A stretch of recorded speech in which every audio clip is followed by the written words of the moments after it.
maintenant, nous allons rentrer, voilà, nous allons rentrer dans le tableau des Ménines de Velázquez. Alors, vous voyez, ici, j'ai décomposé. Alors, vous connaissez ce tableau, là, je vais me rapprocher du tableau original. Vous connaissez certainement ce tableau. Vous l'avez déjà vu. On va changer de caméra, on va se mettre en caméra subjective, ce qui nous permet de voir le tableau. Donc, vous l'avez déjà vu, c'est un tableau emblématique, hein, qui est très célèbre. Hein, c'est d'ailleurs pour les Espagnols l'équivalent de la Joconde. Il est d'ailleurs extrêmement riche, extrêmement intéressant. Donc, dans ce tableau, il y a un jeu de mise en abîme qui me fait dire que ce tableau est emblématique de la préhistoire de la cyberculture et qu'il préfigure d'une certaine façon les jeux vidéo. Alors comment? Eh bien, on va aller se balader. Alors, ceux qui connaissent l'histoire, c'est un peu une évidence, mais beaucoup ne savent pas quel est le secret caché dans ce tableau. Donc, je vais déjà vous montrer le secret officiel, ce que les exégètes du tableau ont déjà analysé, dont d'ailleurs Foucault et Arras, les deux grands historiens de l'art. Alors, vous voyez, j'ai décomposé le tableau à partir d'ailleurs d'une image très haute définition que Google a mis en ligne sur Google Earth. Vous trouverez cette image-là, vous pouvez zoomer complètement dans le tableau sur Google Earth. Et du coup, j'ai décomposé le tableau en 3D, puisque c'est une perspective frontale. Hein, donc c'est assez facile, avec les nouvelles technologies et les logiciels de 3D, de pouvoir, à partir d'une perspective frontale, d'extrapoler. En plus, c'est les mêmes techniques, les techniques de la Renaissance qu'a appris Velázquez, hein, des techniques que j'ai d'ailleurs appris à l'école, dans les écoles supérieures d'art que j'ai faites.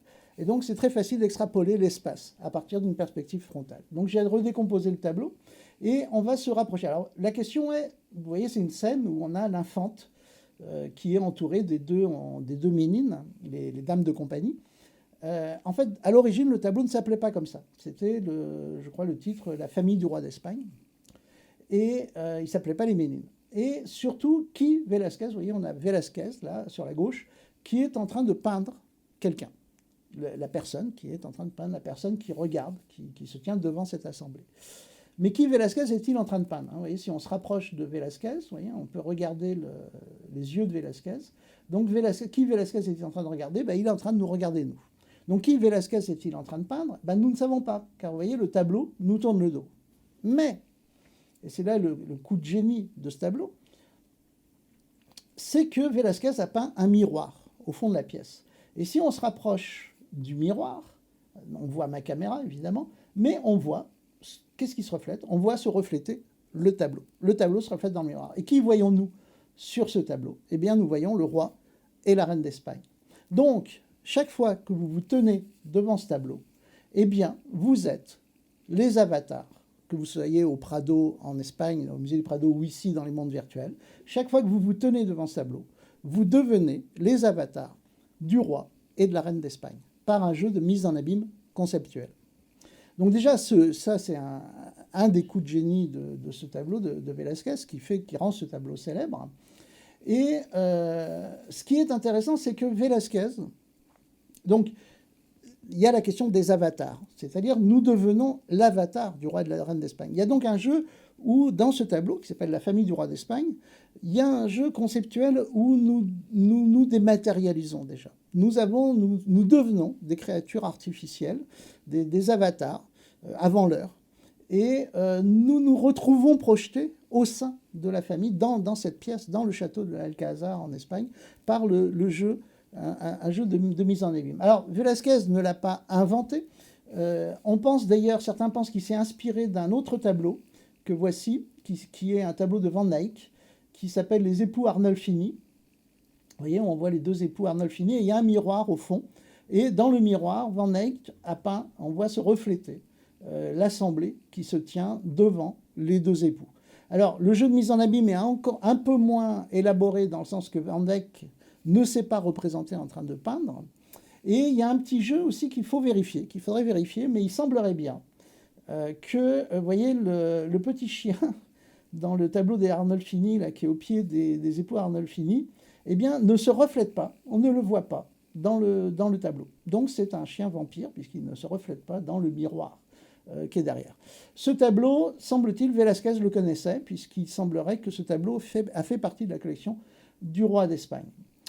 Dernier élément intéressant et mystérieux, donc à partir du moment de la décomposition en 3D, on a une reconstitution, on peut se promener à l'intérieur du tableau, et du coup, en faisant cela, je vais découvrir quelque chose, un autre secret caché dans le tableau, qui est intéressant. Alors, qui est d'autant plus intéressant que c'est un des tableaux certainement les plus commentés de l'histoire, parmi les plus étudiés, les plus commentés de l'histoire.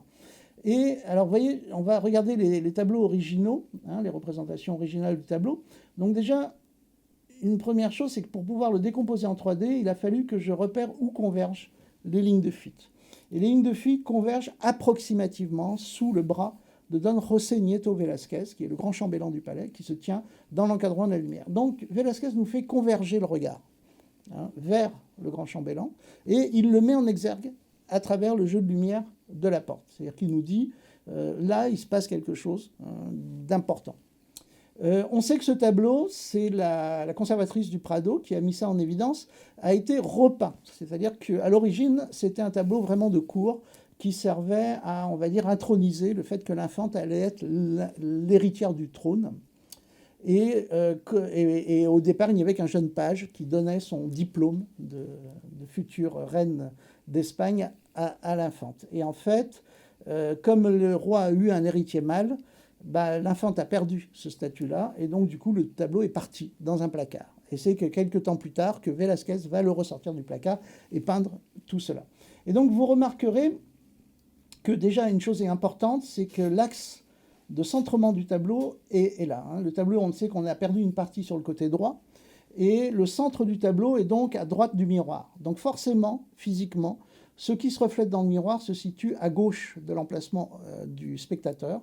Donc c'est bien le tableau qui se reflète et non pas, comme beaucoup le pensent, le roi et la reine directement. Surtout que si c'était le roi et la reine, on aurait beaucoup de choses qui s'interposeraient devant. Mais en récupérant la version très haute définition, j'ai découvert quelque chose que ni Arras ni Foucault ne pouvaient voir. C'est-à-dire que dans leur critique du tableau, ils disent le grand chambellan, Don José Nieto Velázquez, qui repousse le rideau au fond de la pièce. Eh bien, en fait, on s'aperçoit qu'il n'est pas en train, quand on peut zoomer dans le tableau, hein, un point qu'on ne pouvait pas faire à l'époque, sinon monter sur une chaise avec une loupe, c'est qu'on s'aperçoit qu'en fait, il a la main sur une poignée de porte. Il n'est pas en train de repousser le rideau. Donc, il y a une porte au fond.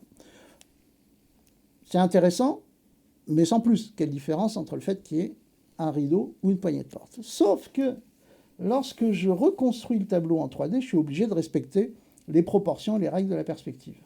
Et là, je découvre que, vous voyez, quand on arrive dans cette pièce, quand je reconstruis l'espace, la poignée de porte n'est pas à la bonne hauteur. C'est une poignée de porte qui est à la hauteur d'un enfant ou d'un nain. Sachant que le point de vue, d'ailleurs, de ce tableau est à la hauteur de l'infante, à la hauteur d'un enfant. Non pas à 1m60 comme d'habitude dans la perspective, mais à 1m60. Et donc je reviens en arrière, et donc Velázquez est en train de nous dire, de façon un petit peu subliminale, cryptée, là-bas, au fond, le grand chambellan a accès à une pièce, qui est une pièce réservée aux nains et aux enfants, très certainement, d'ailleurs, la chambre de l'infante. Ce qui rejoint notre préoccupation sur les créatures artificielles et aussi sur la notion d'univers immersif. Alors, évidemment, le problème, c'est que le mystère s'arrête là. J'ai juste découvert qu'il y a une porte au fond et qu'il y a une petite pièce au fond. Après, on va faire le Da Vinci Code dans le scénario. Je vous investis d'une mission, si vous l'acceptez. C'est que pour savoir qu'est-ce qui se passait dans cette pièce, on ne peut pas savoir parce que le palais d'Alcazar a brûlé. Mais les plans de l'Alcazar sont au Vatican. Donc si vous avez accès au cave du Vatican, récupérez les plans et comme ça on pourra peut-être savoir qu'est-ce que Velázquez est en train de nous faire passer comme message par rapport à la pièce cachée du fond. Ce qui est intéressant dans notre contexte, c'est pas tellement cette histoire-là qui est un peu anecdotique, c'est surtout, alors on pourrait rester très longtemps sur le tableau, rester une journée entière, tellement il y a de choses cachées, de choses intéressantes comme la fameuse croix de l'ordre de Santiago qu'il s'est peint, le fait qu'il a une épée, le fait qu'il ait les clés du château, les tableaux qui sont représentés au fond, qui ont été peints par son beau-fils. On pourrait y rester très longtemps. Moi, ce qui m'intéresse beaucoup dans ce tableau, c'est qu'on a affaire à un peintre donc de la Renaissance, de la fin de la Renaissance, qui va respecter les règles de la perspective.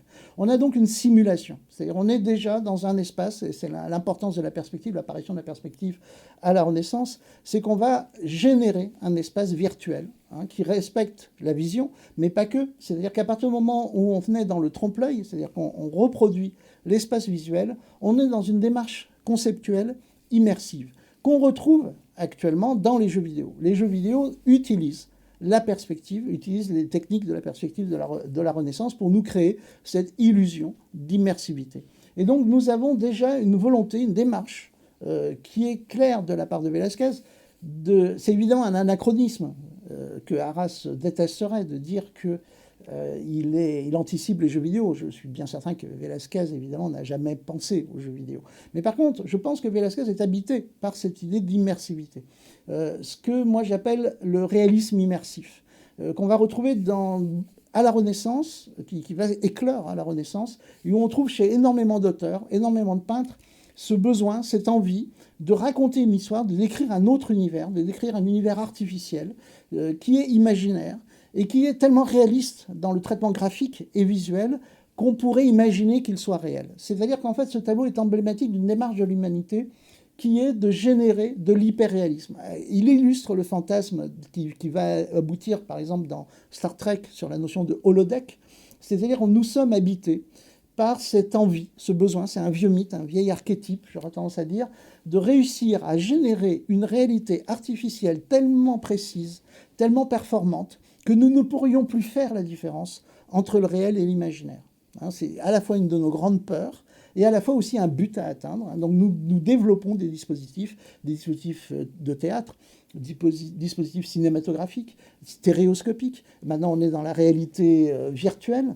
Le but étant de réussir à générer un espace artificiel, un univers artificiel, mais qui soit aussi performant que l'est la réalité, au point de nous tromper. Et on va retrouver cette démarche-là dans la peinture de la Renaissance, à travers, par exemple, l'autre tableau emblématique que je pourrais vous montrer, c'est le tableau de Bruegel, le fameux tableau extrêmement célèbre de la Tour de Babel, où Bruegel raconte toute une histoire. C'est-à-dire, il y a plein de détails, il y a un scénario où on voit les bateaux, on voit les navires qui amènent les pierres, les maçons, on voit toute une population, et on sent que Bruegel, alors que c'est un tout petit tableau, s'immerge dans le tableau.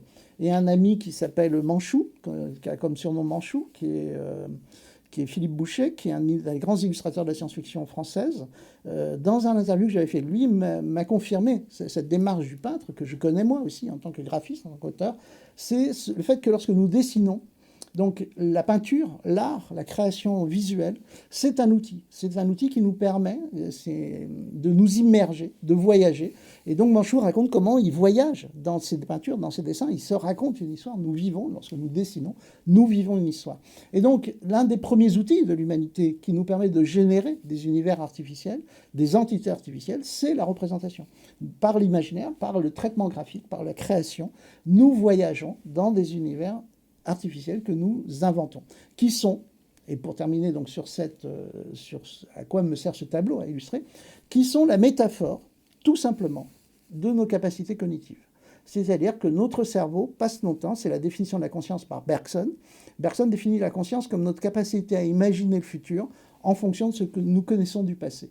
Et en fait, on s'aperçoit qu'à chaque instant, notre conscience passe son temps à se projeter, à modéliser, à imaginer des futurs. Nous construisons le cerveau pour assurer notre survie. Nous construit, spécule des simulations, des futurs possibles, à partir de ce qu'il sait du passé, de ce que nous connaissons de notre expérience. Mais donc la peinture, la création graphique, les mondes virtuels que nous créons ne sont que l'expression, la formalisation dans le monde réel de la métaphore, tout simplement, de notre conscience, de notre capacité à imaginer le futur, de notre capacité cérébrale qui nous sert à assurer notre survie. Toujours le même processus mimétique, métaphorique, entre notre origine biologique, nos structures biologiques du vivant et nos créations et nos œuvres.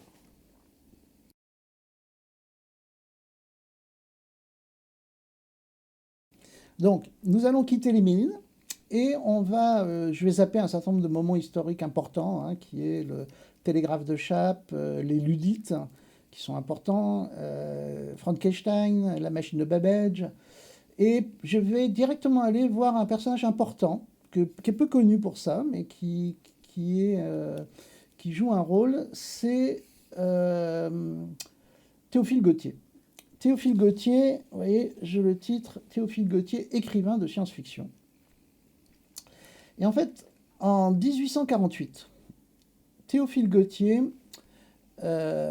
écrit des lettres ou des articles où il imagine, d'ici à un siècle, l'apparition, en fait, il prophétise l'apparition des robots, et en particulier des robots industriels, entre autres. Alors, le texte, on va aller à l'intérieur du tableau. Donc, en fait, on a un texte que je vais vous lire là, tout de suite. Viens là. Hop.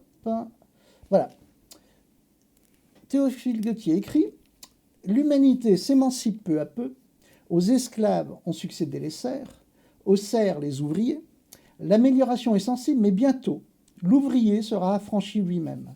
Mais voici qu'un esclave nouveau va le remplacer près de ce dur maître, un esclave qui peut haleter, suer et geindre, marteler jour et nuit dans la flamme, sans qu'on ait pitié de lui. Ses bras de fer remplaceront les frêles bras de l'homme.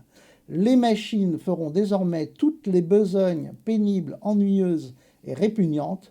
Le républicain, grâce à ses îlots à vapeur, aura le temps de cultiver son champ et son esprit. » Alors, les îlots, c'était les esclaves des Spartiates. C'était une cité qui avait été asservie par les Spartiates, donc ils étaient devenus les esclaves des Spartiates.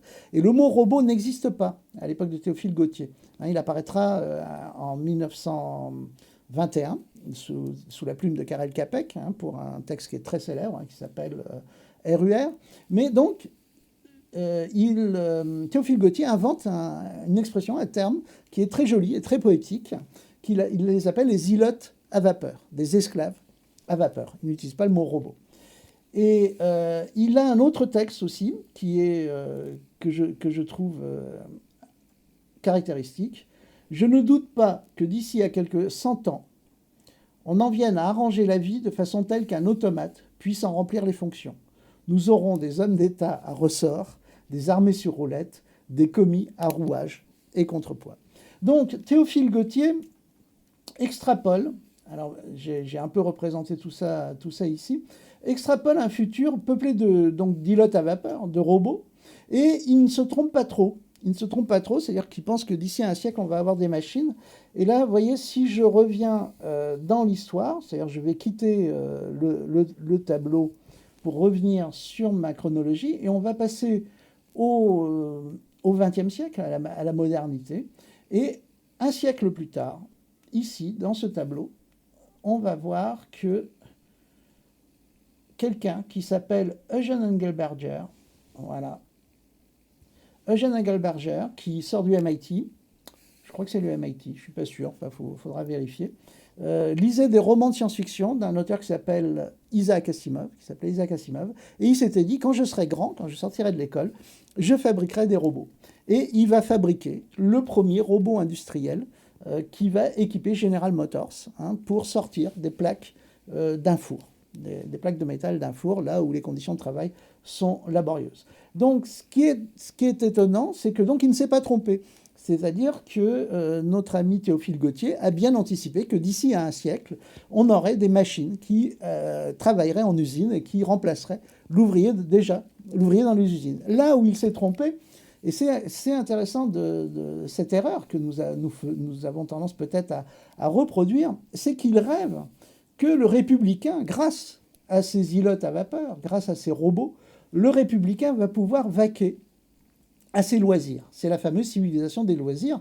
Et vous devez donc vous en rendre compte que nous y sommes. C'est-à-dire ce mythe de machine qui travaille à notre place et qui va nous permettre de vaquer à nos loisirs est donc déjà ancien. Il apparaît chez Théophile Gautier.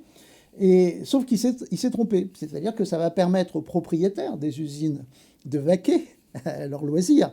Mais nous bossons toujours, nous rappelons toujours comme des fous. Et d'ailleurs, nous vivons même dès maintenant une époque où nous n'avons même plus de travail, où le problème du travail se pose. C'est-à-dire nous aimerions bien pouvoir vaquer à nos loisirs pendant que les machines travaillent pour nous. Alors ce mythe des machines qui travaillent pour nous, est présent dans... En fait, on va retrouver quelque part la Grèce antique, c'est-à-dire qu'en fait, le citoyen avait des esclaves, c'est-à-dire qu'il pouvait s'occuper de la cité, il pouvait vaquer à ses loisirs ou avoir une implication dans la cité parce qu'il y avait une population de robots, hein, d'esclaves, mais d'esclaves humains, qui travaillaient et qui accomplissaient les besognes ennuyeuses ou les tâches nécessaires. Il y a une utopie importante. Alors, regardez, j'ai représenté ça aussi, c'est intéressant, je l'ai remis en image. Vous voyez, c'est la disquette, la représentation qui est à côté, c'est Ted Nelson. C'est le gars qui va inventer dans les années 70 le mot hypertexte. Et il sort un livre et la couverture de ce livre a ce point levé inscrit sur une disquette et il dit « You can and must understand computer now ». C'est-à-dire qu'il est convaincu, Ted Nelson à l'époque, que l'informatique va libérer l'humanité. Ce qui est intéressant, c'est qu'on a encore cette utopie libertaire, cette utopie libérale, libertaire, anarchiste éventuellement, ont en tout cas cette idée que nous allons nous affranchir. Les machines vont nous affranchir de notre esclavage, de notre relation à la société, les difficultés de survivre. Et on retrouve ce mythe. Alors, Ted Nelson le formalise à sa façon. C'est-à-dire qu'il est convaincu que donc, nous devons tous apprendre à savoir nous servir de l'ordinateur parce que les ordinateurs vont nous libérer. Et cette idée que les machines vont nous libérer, on la retrouve aussi dans le mythe communiste, ce qui n'est jamais formulé explicitement, c'est que quand on se pose de la question de ce qu'est l'utopie communiste, c'est-à-dire que le communisme est quelque chose d'extrêmement puissant, c'est-à-dire on a fait bouger des millions de gens sur cette utopie-là. Et d'ailleurs, souvent, beaucoup confondent l'utopie communiste avec l'utopie stakhanoviste, qui n'est pas une utopie d'ailleurs, qui est l'idée que le communisme, ça serait de travailler comme des fous dans les usines. Alors, c'est pas ça du tout. Hein, ce qu'on me raconte dans mon enfance, d'enfant de communiste, le conte de fées qu'on m'explique pour croire dans le communisme, c'est que, on va vers un futur où en fait nous n'aurons plus besoin de travailler pour nous nourrir et pour nous loger. C'est-à-dire la société nous fournira tout ça. Et est induit, alors du coup, quand même, comment ça va se passer pour toutes les tâches ennuyeuses, la maintenance, on va dire, eh bien, ce seront les machines qui feront ça pour nous. C'est-à-dire qu'il y a cette idée qu'un jour, à un moment ou à un autre, les machines vont nous affranchir à nouveau des contingences de la survie et que l'humanité pourra atteindre sa réalisation. Nous pourrons nous concentrer sur notre travail artistique, sur notre réalisation artistique ou la recherche. Il y a un très bon roman soviétique de Ivan Efremov qui s'appelle La nébuleuse Andromède, qui est, je crois, une des rares textes qui met en scène cette utopie communiste d'un futur où les gens ne se consacrent plus qu'à l'exploration spatiale, à la médecine, à la recherche, à la science. On a donc, dans le mythe de la créature artificielle, encore un mythe très ancien, qui est que cette machine peut contribuer donc à nous affranchir et à nous libérer, et nous aider à atteindre notre réalisation. Voilà. Donc, alors, on va quitter maintenant le 19e siècle, et on va rentrer dans le 20e siècle. Donc, l'autre élément très important de notre relation aux machines, c'est que je ne voudrais pas rater, c'est l'invention de la cybernétique. Alors c'est une question que je pose souvent en conférence, et je pose la question à 300 personnes, par exemple, à 300 personnes, d'où vient le mot cybernétique? Est-ce que vous savez d'où vient le mot cybernétique? Alors moi je l'ai découvert tardivement, mais alors, quand je l'ai découvert, c'était au cours d'un documentaire que j'ai fait pour la 5e, Arte et la Cité des Sciences, et le CNAM, j'ai une bibliothèque qui m'est tombée dessus. C'est-à-dire quand j'ai commencé à chercher qu'est-ce que ça voulait dire cybernétique, j'ai découvert un truc extraordinaire. Donc moi aussi, je découvre tardivement la signification. Et sur une assemblée de 300 personnes, il y a 3 ou 4 personnes, en général, pas plus, qui savent d'où ça vient. Ce qui est intéressant, puisque c'est un des termes les plus importants de notre modernité. Nous sommes dans une société cybernétique. C'est une véritable révolution qui a eu lieu, l'invention de la cybernétique. Alors d'où vient la cybernétique?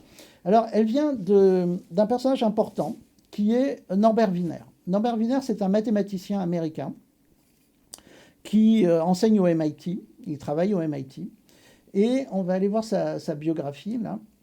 Et déjà, Norbert Wiener lui-même est étonnant. Donc c'est un petit génie, hein, un surdoué, on va dire. Mais surtout, et ce qui est très important chez Norbert Wiener, ce qu'on n'explique pas souvent, qu'on occulte lorsqu'on enseigne les sciences, c'est que Norbert Wiener était aussi prof de philosophie à Harvard et avait un diplôme de zoologie. Donc c'est quelqu'un qui avait à la fois un bagage scientifique de mathématicien, mais aussi un bagage philosophique et un bagage d'éthologie, de compréhension du fonctionnement des animaux, de l'étude des animaux. Et Norbert Wiener était aussi un pacifiste. C'est-à-dire c'est quelqu'un qui toute sa vie s'est posé le problème de savoir si un chercheur, un scientifique découvrait quelque chose qui pouvait mettre en danger l'humanité, s'il devait le révéler ou pas, s'il ne devait pas garder sa découverte secrète. Et d'ailleurs, il fera partie des rares scientifiques qui ont refusé de travailler sur le projet Manhattan. Donc c'est important de resituer le personnage dans ce contexte-là. Mais Wiener est en charge à un moment de résoudre un problème qui est un problème militaire, dans le cadre donc de ses financements. Et l'armée américaine va demander à deux équipes, dont celle de Norbert Wiener, de résoudre un problème qui est l'asservissement des radars, des batteries de DCA sur les radars. Vous voyez, dans mon univers, j'ai représenté, vous avez une batterie de DCA ici, de la Seconde Guerre mondiale, et un radar. Bon, il est un peu enterré dans le sol, mais c'est pas très grave, c'est un bug, là. Il faudrait que je le ressorte de la plateforme. Et donc, il faut que lorsqu'un radar détecte un engin, la batterie de DCA pointe automatiquement dessus. Et en fait, Wiener va résoudre le problème. Norbert Wiener à sa façon, va résoudre le problème. Donc c'est la naissance de la cybernétique. Je vais un peu vous mimer Wiener, parce qu'évidemment c'est un peu compliqué d'expliquer tout ça exactement. Ça prendrait assez longtemps d'expliquer en suivant toute la chronologie de l'évolution de la cybernétique. Donc je vais vous faire un condensé. Je vais vous jouer Norbert Wiener. Alors on va imaginer un Norbert Wiener un peu de fiction qui, aux conférences de Massy, je mélange un peu réalité et fiction, là, c'est-à-dire qu'à l'époque, il y a Massy, qui est MACY, qui est la plus grande fondation américaine de financement de la recherche, organise des rendez-vous de chercheurs. Et donc, les premières communications de Wiener sur la cybernétique auront lieu pendant ces conférences de Massy, et il terminera de formaliser la philosophie autour de la cybernétique dans le livre qui s'appelle Cybernetic and Society, beaucoup plus tardivement. Mais alors voilà, imaginez Norbert Wiener et il présente la cybernétique. Donc il dit, il faut qu'on arrête de raisonner, en gros, il ne le dit pas réellement, mais c'est à peu près ça l'idée, il faut arrêter de raisonner, on a une cible, on vise et on tire. Il faut raisonner, il faut que deux objets soient au même endroit au même moment. Pour que cela soit possible, il faut qu'un des objets soit équipé de capteurs, c'est-à-dire qu'il perçoive son environnement, qu'il ait un système moteur, de traitement d'information, une boîte noire, la fameuse boîte noire de la cybernétique, un système de traitement d'information qui interprète ce que les capteurs perçoivent, et un système moteur qui permet de modifier le comportement de l'objet. Et on met une boucle, à ce moment-là, une itération, une boucle, entre je capte, j'interprète, je modifie mon comportement. Je capte, j'interprète, je modifie mon comportement. Et petit à petit, avec cette itération, le missile ou la torpille va aller percuter sa cible. Donc ça, c'est Wiener le formaliste sous forme algorithmique. Ce sont les algorithmes de la cybernétique qui donnera d'ailleurs naissance, contribuera à donner naissance à une science qu'on appelle maintenant la systémique. Et donc, c'est aussi la notion de feedback, c'est-à-dire que de rétroaction. La notion de rétroaction apparaît à ce moment-là. Et c'est un élément fondamental de la recherche, de l'évolution de la recherche scientifique en robotique en particulier. Mais là où ça devient rigolo, et ce qui est souvent occulté, c'est que Wiener ne s'arrête pas là. C'est-à-dire qu'il va basculer dans un discours philosophique, dans une réflexion philosophique, pas seulement technique, scientifique, mathématique. Et là, il va dire, mais là, ce processus, je perçois mon environnement, j'interprète ce que je perçois, je modifie mon comportement, tout le vivant fait ça. Tout le vivant passe son temps, et là, il rejoint la définition de la conscience par Bergson, tout le vivant passe son temps à percevoir son environnement, et nous passons notre temps à percevoir notre environnement, à interpréter ce que nous percevons et à modifier notre comportement. C'est Philippe Breton, dans un très bon livre qui s'appelle L'utopie de la communication, qui va aussi expliquer le contexte. C'est-à-dire que nous sommes à la fin de la Seconde Guerre mondiale. La population scientifique américaine est très coupable d'Hiroshima, Nagasaki, d'avoir aussi l'aviation américaine, parce que beaucoup travaillent pour l'armée de l'air, qui est le top du top de la science américaine à l'époque, et mondiale d'ailleurs. Et l'armée de l'air s'est illustrée par le bombardement massif de populations civiles en Allemagne. Donc il y a une culpabilité. Et puis on sort aussi de la Seconde Guerre mondiale, on sort du darwinisme social qui a plu à Hitler et Goebbels. Alors le darwinisme social, c'est une très mauvaise interprétation, extrapolation du darwinisme qui va perpétuer l'idée, le concept qui plaisait beaucoup aux nazis, qui est que c'est le prédateur le plus fort qui survit et qu'il faut éliminer les éléments qui pourraient affaiblir la race, très précisément la race. Donc, les gens qui ont des déficiences mentales, les gens qui ont des déficiences même physiques, tout ce qui peut affaiblir la perpétuation de l'espèce et pour garder la fameuse race supérieure qui va être de plus en plus performante. Donc ça, c'est ce qu'on appelle le darwinisme social. Qui est devenu criminel, qui a basculé dans la criminalité, une criminalité eugéniste pendant la Seconde Guerre mondiale. Et donc, on sort de cette barbarie qui s'est passée pendant la Seconde Guerre mondiale, et les scientifiques se posent la question, c'est ce qu'explique Philippe Breton, on se pose la question de savoir, mais comment ça se fait que l'Allemagne, qui est un des pays au plus haut niveau industriel, scientifique, philosophique de l'époque, a pu basculer dans une telle barbarie. Et c'est là qu'apparaît ce qu'appelle Philippe Breton l'utopie de la communication. Et surtout cette idée, en fait, qu'ils ont mal communiqué. Alors, Wiener va donc basculer dans une proposition inverse, va faire une autre proposition, il va dire, mais c'est pas tellement d'être le prédateur le plus fort qui est important, c'est-à-dire c'est pas la prédation qui compte, c'est la notion de prédation, par exemple. Alors ça, c'est moi qui le dis, mais c'est pour illustrer la pensée de Wiener. C'est-à-dire, si vous prenez un lion, un tigre, par exemple, ils sont bien mieux équipés que nous au niveau moteur qu'un humain. C'est-à-dire l'humain est particulièrement faible. Face à un tigre ou un lion, si nous n'avons pas d'histoire et d'autres humains derrière nous, d'armes, nous n'avons qu'une chance de survie face à un prédateur de ce type-là. Face à un requin, c'est pareil. Au niveau des capteurs, les animaux sont bien mieux équipés que les humains. Par exemple, le dauphin possède un sonar qui lui permet de voir par transparence tout ce qui est à l'intérieur de l'eau. L'humain compense ses faiblesses par ce qui est entre les deux. C'est-à-dire ce n'est pas le capteur qui est important, ce n'est pas le système moteur qui est important, c'est le traitement de l'information. Wiener va dire, ce qui est important, ce n'est pas la notion de prédation, c'est la notion de traitement de l'information. Et là, il va dire, en gros, plus un organisme va traiter de l'information complexe, plus il sera haut dans la hiérarchie du vivant. Wiener, avec la cybernétique, met en place l'un des paradigmes les plus fondamentaux de notre modernité, c'est la notion de traitement de l'information. Nous sommes dans la société de l'information. Plus un organisme, plus une nation, contrôlera l'information et traite de l'information à un niveau, plus elle assure sa suprématie sur les autres espèces. Wiener d'ailleurs extrapole que le jour où nous fabriquerons une machine capable de traiter de l'information à un niveau supérieur aux humains, nous aurons inventé notre propre prédateur. Ce qui est contesté actuellement par le courant transhumaniste et singularitarien, qui, eux, font une contre-proposition qui est de dire être prédateur n'est pas forcément une preuve d'intelligence. Si les machines deviennent plus intelligentes que les humains, elles seront forcément bienveillantes et collaboratrices. Après, je voulais choisir quelle est l'option Terminator ou l'autre que vous préférez. En tout cas, ce qui est important, c'est cette idée de hiérarchie du vivant mesurée à l'aune du traitement de l'information. Pour l'instant, c'est un des paradigmes fondamentaux. Alors, la cybernétique, vient de Kubernétiquer, le pilote de navire, parce qu'il va s'inspirer de Platon. C'est un texte de Platon où Platon fait une analogie dans la cité entre le fait de piloter un bateau et de diriger la cité. Et Wiener utilise donc ce terme du pilote du navire pour inventer cette nouvelle science qu'il appelle la science du commandement. Hein, c'est pas rien, hein, c'est la science du commandement, la gestion de la commande, justement. Et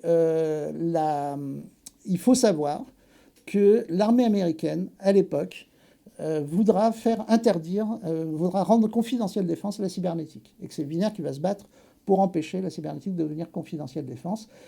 Une fois que vous avez compris l'importance de la cybernétique, le fait que nous sommes dans la société de la cybernétique, où l'information est importante, nous pouvons comprendre aussi que c'est le contrôle de l'information qui assure la suprématie non seulement des espèces, mais des nations. C'est-à-dire qu'une nation doit contrôler l'information, et beaucoup d'investissement, d'énergie est investi par nos grandes nations dans le contrôle de l'information à l'échelle mondiale.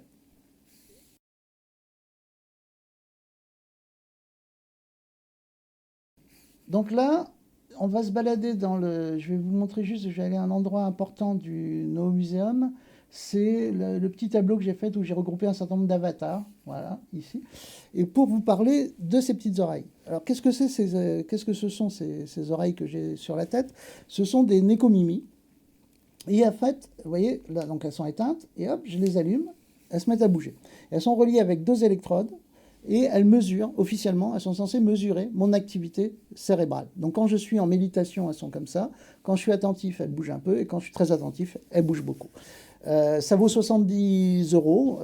Vous pouvez les commander. Ça s'appelle Nekomimi. Hein, donc ça vient de oreille de chat.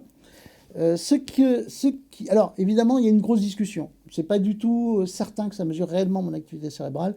Certains pensent que ça mesure plutôt les équilibres électriques des muscles faciaux, ce qui leur donne une relative pertinence aussi. Mais surtout, ce qui m'intéresse dans ces oreilles par rapport au contexte, outre le côté ludique, hein, de porter des oreilles qui bougent, c'est que d'abord, c'est l'immersion dans le monde réel des avatars, des mondes persistants ou des métaverses, hein, du cyberespace. C'est-à-dire que lorsque Second Life a été créé, on a vu apparaître, ou s'est formalisé dans Second Life, la communauté qui était extrêmement minoritaire à l'origine dans le monde réel, la communauté des Furies et des Neko. C'est-à-dire on a vu apparaître des avatars qui étaient hybrides entre animal à fourrure et humain, des hybrides humains-animaux, donc des créatures artificielles. Et les utilisateurs aimaient, un groupe d'utilisateurs, beaucoup d'utilisateurs d'ailleurs, c'est une grosse communauté dans Second Life en particulier, aiment avoir des relations sociales, avoir des échanges sociaux à travers une représentation qui est un mélange de chimères, hein, génétiquement modifié on pourrait dire, mais là pour l'instant virtuel, d'animal à fourrure et d'humain. Et c'est un double feedback dans le sens que ces oreilles sont l'émergence dans le monde réel de ces fameuses chimères, de ces fameux hybrides que sont les Neko et les Furies. Alors, la base, c'est un Neurosky Mindwave, hein, qui a déjà été développé il y a 3-4 ans, qui au départ servait à piloter des dispositifs par la pensée dans les systèmes informatiques. Et on a greffé donc ces petites oreilles. L'autre élément important, emblématique de ces oreilles, pour moi, c'est que ça illustre le propos de Philip Rosedale. Philip Rosedale, c'est l'un des créateurs de Second Life à l'origine. Et Philip Rosedale développe actuellement un projet qui s'appelle High Fidelity. Et dans High Fidelity, il est convaincu, alors il travaille beaucoup l'expression faciale, la captation des expressions faciales pour les avatars, et il a développé une pensée, une réflexion où il dit on se dirige vers un futur où nous aurons de plus en plus de dispositifs qui nous augmenteront dans notre communication. C'est-à-dire déjà, il faut penser que la caméra vidéo, ce que nous sommes en train de faire, le MOOC, c'est une augmentation. C'est-à-dire je m'augmente et je me projette démultiplié dans le cyberespace et donc sur la planète. Mais on pourra avoir aussi dans le monde réel, sur nous, des appareils qui renvoient des informations complémentaires. Par exemple, en réalité augmentée, l'image, dit Philip Rosedale, l'image de l'équilibre de notre cerveau, les différentes fonctions, les différentes aires du cerveau qui sont activées pendant que vous discutez avec l'autre, ce qui serait très indiscret, hein, bien évidemment, parce que ça nous permettrait de savoir ce que l'autre est réellement en train de penser, s'il est en train de s'endormir ou s'il est attentif à ce qu'on lui raconte. Et d'ailleurs, nous apprendrons certainement aussi à trahir, à tromper notre interlocuteur en faisant agir notre cerveau différemment de ce à quoi l'on s'attend. Donc, ces oreilles sont donc emblématiques d'une évolution future. Et aussi, il ne faut pas que j'oublie, il y a un côté ludique aussi qu'elles mettent en évidence que nos capacités empathiques, c'est-à-dire nous ne pouvons pas, vous ne pouvez pas vous empêcher d'essayer d'interpréter leur position en fonction de ce que je suis en train de raconter. Et c'est aussi assez étonnant, c'est-à-dire que nous ne sommes pas programmés pour identifier chez les humains les mouvements d'oreilles. Nous n'avons pas des oreilles qui bougent. Mais il suffit que nous ayons greffé un dispositif de ce genre-là et automatiquement, le cerveau se met à interpréter les signaux, ce qui est aussi assez intéressant dans notre évolution. Merci de m'avoir accompagné. J'espère que vous avez apprécié la petite balade noosphérique à bord de nos nooscaphes, hein, parce que votre ordinateur, comme tout le dispositif, c'est un nooscaphe, c'est-à-dire un vaisseau, une machine à voyager dans la noosphère. Donc merci de m'avoir accompagné dans cette promenade dans les mondes dématérialisés. Et je vous invite à suivre les prochains épisodes qui traiteront plus de notre modernité, de Marshall McLuhan, par exemple, des avatars, de ce que j'appelle la réponse aux médias, mais aussi à me rejoindre dans le monde réel, hein, dans les prochaines conférences que je vais donner, qui vont avoir lieu à différents moments, dont vous trouverez les dates sur les sites qui seront indiqués sur l'image. Et donc à bientôt, et merci.